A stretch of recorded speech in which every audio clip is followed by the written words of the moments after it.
સુરતમાં ભારે વાહનો સામે પોલીસે લાલાખ 2 દિવસીય ઝુંબેશમાં 102 વાહનો જપ્ત કરાયા। શહેરમાં બેફામ ગતિએ દોડતા અને પ્રતિબંધિત સમયમાં પ્રવેશતા ભારે વાહનોને કારણે સર્જાતા જીવલેણ અકસ્માતોને પગલે સુરત શહેર પોલીસે કડક કાર્યવાહી હાથ ધરી છે।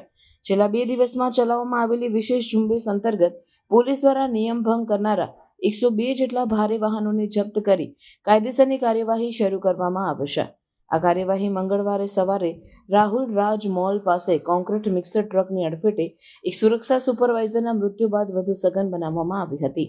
પોલીસ કમિશનર અનુપમસિંહ ગેહલોતના સીધા માર્ગદર્શન હેઠળ શહેરના વિવિધ વિસ્તારોમાં ઝુંબેશ ચલાવવામાં આવી હતી। જપ્ત કરાયેલા વાહનોમાં મુખ્યત્વે 28 dumper, 15 concrete mixer truck, 19 truck, 17 tempo અને અન્ય 8 ભારે વાહનોનો સમાવેશ થાય છે। આ તમામ વાહનો પોલીસ કમિશનરના જાહેરનામાનો ભંગ કરી સવારે 8 થી બપોરે 1 અને સાંજે 5 થી રાત્રે 10 વાગ્યા સુધીના પ્રવેશ કરતા પ્રતિબંધિત સમયગાળા દરમિયાન શહેરી વિસ્તારમાં પ્રવેશ કરતા મળી આવ્યા। પોલીસે વાહન માલિકો અને ચાલકો બંને વિરુદ્ધ મોટર વાહન અધિનિયમ હેઠળ ગુનો નોંધી કાર્યવાહી કરી છે। આગામી દિવસોમાં પણ આ પ્રકારની કાર્યવાહી ચાલુ રાખવામાં આવશે તેમ ઉચ્ચ પોલીસ અધિકારીઓ જણાવ્યું છે।